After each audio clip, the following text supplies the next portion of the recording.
మహిళా శక్తి రిలే నిరాహార దీక్ష నిర్వహించారు. కంటోన్మెంట్ ప్రాంతం మున్సిపల్ కార్పొరేషన్లో విలీనమే ధ్యేయంగా 3వ రోజు రిలే నిరాహార దీక్ష కొనసాగుతుంది. ఈ రోజు దీక్షలో కంటోన్మెంట్ ప్రాంత మహిళా నాయకురాళ్లు, మహిళలు దీక్షలో పాల్గొనడం, దీక్షా సభకు మహిళా శక్తి వెన్నుదన్నుగా నిలిచింది. 3వ రోజు రిలే నిరాహార దీక్షలో ముఖ్య అతిథులుగా సికింద్రాబాద్ కాంగ్రెస్ పార్టీ జిల్లా అధ్యక్షులు, minority finance corporation chairman Deepak John, party అధ్యక్షులు తోటకూర వజ్రేష్ యాదవ్ తదితరులు సంఘీభావం తెలిపారు.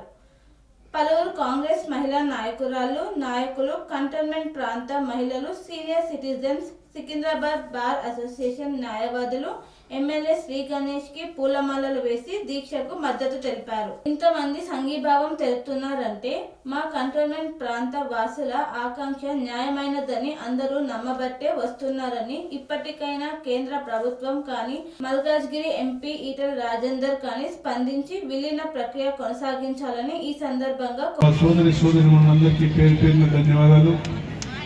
అదేవిధంగా నాతో పాటు బ్లాక్ అధ్యక్షులు మహేష్ గౌడ్ గారు, అదేవిధంగా గంగాల చైర్మన్ శ్రీనివాస్ రెడ్డి గారు, మన చాలా సంతోషం.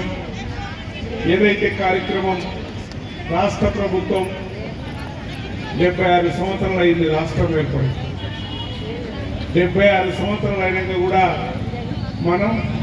మన రాష్ట్రంలో ఉన్న పౌరులు కాకుండా కేంద్ర ప్రభుత్వం మన మీద పెత్తనం చేస్తూ ఉంది. అది కంట్రోల్మెంట్ బోర్డు మీద పెత్తనం చేస్తూ ఉంది. మరి ఎమ్మెల్యే గారు నిరంతరం ప్రజలు వండుకుంటూ ఇక్కడ పేద ప్రజలందరూ కూడా దాదాపు 40,000 కుటుంబాలు సమ్మేళనంలో ఉండి ఇబ్బంది పడుతుంటే చూడలేక మరి నిరాహార దీక్ష చేస్తూ ఉన్నాం, రిలే నిరాహార దీక్ష. దానితో పాటు కేంద్రం 6 సంవత్సరాలు అవుతుంది. అంటే 12 సంవత్సరాల నుంచి మోడీ గారి ప్రభుత్వం ఉంటే మనకు 2 సంవత్సరాలకు ఒకసారి బోర్డు ఏర్పాటు చేయాలి, 5 సంవత్సరాలకు ఒకసారి. కానీ వాళ్ళు ఎలక్షన్లు పెట్టే దమ్ము లేదు, ఎందుకంటే ఓడిపోతామన్న భయంతో నామినేట్ చేసుకుంటూ వాళ్ళ కాలయాపన చేసి ఇక్కడ ప్రజలకు వెన్నుపోటు పొడుస్తూ ఉంటారు. కాంగ్రెస్ పార్టీ పక్షాన జిల్లా అధ్యక్షుడిగా నేను మద్దతు తెలియజేస్తా ఉన్నాను. దానితో పాటు గౌరవ ముఖ్యమంత్రి గారు రేవంత్ రెడ్డి గారు ఎన్నోసార్లు ఆనాడు 76 సంవత్సరాల కింద రాష్ట్రం ఏర్పడినప్పుడు సిటీ నడిబొడ్డున ఉండాలని చెప్పి కంట్రోల్మెంట్ వాళ్ళకు ప్రభుత్వం ఆ రోజు భూములు ఇవ్వడం జరిగింది. మరి ఈ భూములకు ప్రత్యామ్నాయంగా ఔటర్ రింగ్ రోడ్ అవతల ఎన్నో భూములు ఇస్తామని చెప్పడం జరిగింది. కనుక ఇక్కడ ఉన్నటువంటి ఈ ప్రాంతంలో ఉన్నటువంటి వాసులందరినీ మేలు జరగాలంటే కేంద్ర ప్రభుత్వం వెంటనే అక్కడనేమో మినిస్టర్ గారు ఉన్నారు కేంద్ర ప్రభుత్వంలో, సికింద్రాబాద్ పార్లమెంటు నియోజకవర్గానికి ప్రాతినిధ్యం వహిస్తూ ఉన్నారు.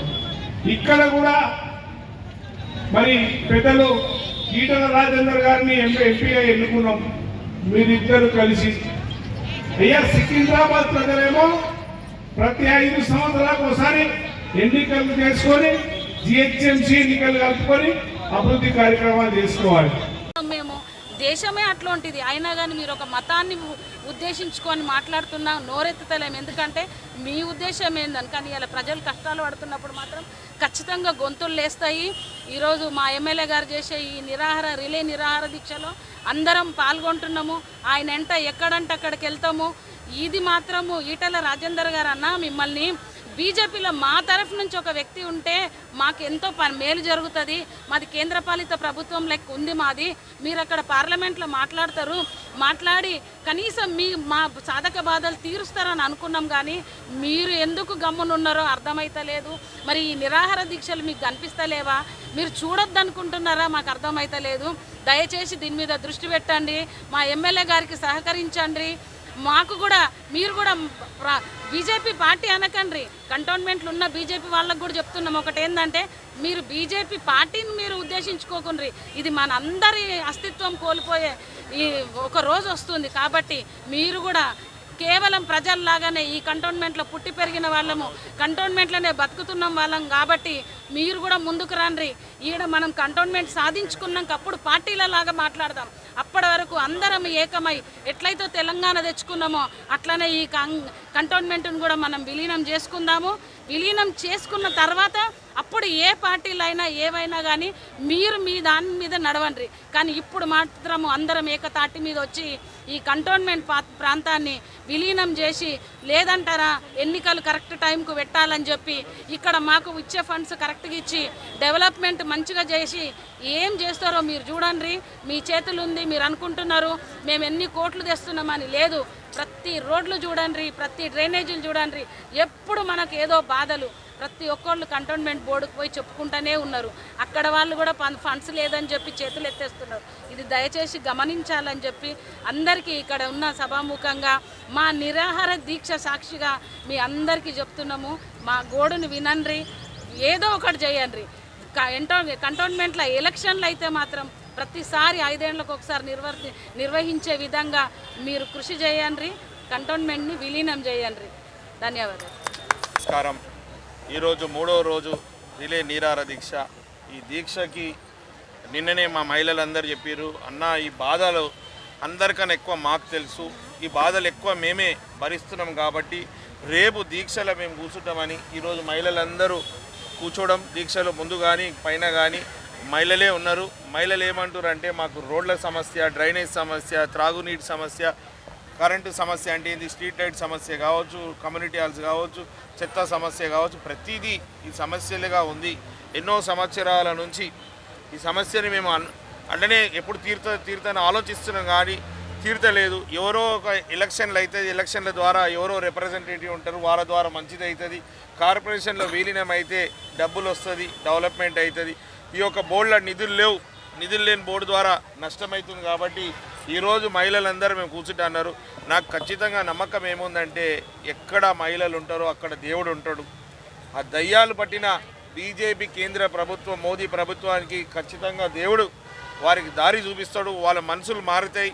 ఈ ప్రాంత ప్రజలు ఎంత ఇబ్బంది పడుతున్నారని వారు గ్రహించే రోజు వస్తుంది. ఈటెల రాజేందర్ గారు కూడా సానుకూలంగా స్పందించి వారితోటి ఖచ్చితంగా విలీనం చేస్తారని పూర్తిగా విశ్వాసం ఉంది. ఎందుకంటే మహిళలే బయటకు వచ్చిందంటే ఇక ఈ ఉద్యమం ఏ మాదిరిగా ఉందో మనం తెలుసుకోవాలి. ఎందుకంటే వారి సమస్య, ఇప్పుడు ఒక ఎమ్మెల్యేగా నాకేంది ఇంకా 3 సంవత్సరాల వారికి ఎలక్షన్లు లేవు, నాకు ఎలాంటి సమస్య లేదు. వాళ్ళ సమస్యనే నా సమస్య. కాబట్టి వారు గుర్తించి గ్రహించి మేమే మద్దతుకు వస్తాం, మేమే మీతో పాటు కూర్చుంటామని కూర్చురు. కాబట్టి మార్పు వస్తుంది, విలీనం జరుగుతుందని మాకు నమ్మకం ఉంది. పెద్ద ఎత్తున నిధులు మన సికింద్రాబాద్ కంటోన్మెంట్కి ఎన్నో సంవత్సరాల నుంచి పెండింగ్ ఉందని ఈ సందర్భంగా మీకు తెలియపరుస్తున్నాము. ఏదైతే దీక్ష మన ప్రియతమ నాయకుడు శ్రీ గణేష్ గారు తీసుకురావడం జరిగిందో అది సికింద్రాబాద్ కంటోన్మెంట్కి సంబంధించిన ప్రజలందరికీ మేలు చేస్తుందని మేము దృఢంగా నమ్ముతున్నాము. అదేవిధంగా పెద్ద ఎత్తున ఈ యొక్క దీక్షకు మీరందరూ గత 2 రోజుల నుంచి ఇందులో పాల్గొనడము కూడా చాలా శుభపరిణామం అని ఈ సందర్భంగా మీకు తెలియపరుస్తున్నాము. అదేవిధంగా ఈ యొక్క ఎక్స్టెన్షన్ వారు ఏదైతే చేసిరో దానితోని మనకు అందరికీ తెలిసిందే, ఇప్పుడు జిహెచ్ఎంసీ ఎన్నికలు కూడా త్వరలో రావడం జరుగుతుంది. మా ఒక డిమాండ్ ఏంటంటే, మన ప్రియతమ నాయకుడు సీఎం రేవంత్ రెడ్డి గారు కూడా దీనిపైన అనేక సందర్భాల్లో ఢిల్లీకి వెళ్ళి కూడా మాట్లాడడం జరిగింది బీజేపీ పెద్ద నేతలతో. అదేవిధంగా సెరెనిటీ మోడల్ హై స్కూల్ విద్యార్థులకు అమ్మఒడి, సామాన్యులకు అందుబాటులో ఉన్న బడి సెరెనిటీ. మేడ్చల్ జిల్లాలో మేటిగా నిలిచి సాటిలేని ఫలితాలను సాధిస్తున్న నంబర్ 1 స్కూల్ సెరెనిటీ. మా ప్రత్యేకతలు ప్రతి విద్యార్థి పట్ల వ్యక్తిగత శ్రద్ధ, activity based learning and digital classrooms, computer lab, 100% ఫలితాలు, sports and cultural activities, yoga, abacus మరియు Vedic maths education. Please visit Serenity Model High School, Nagaram. Admissions are in progress. Call 040-271-46899 and 040-271-48699.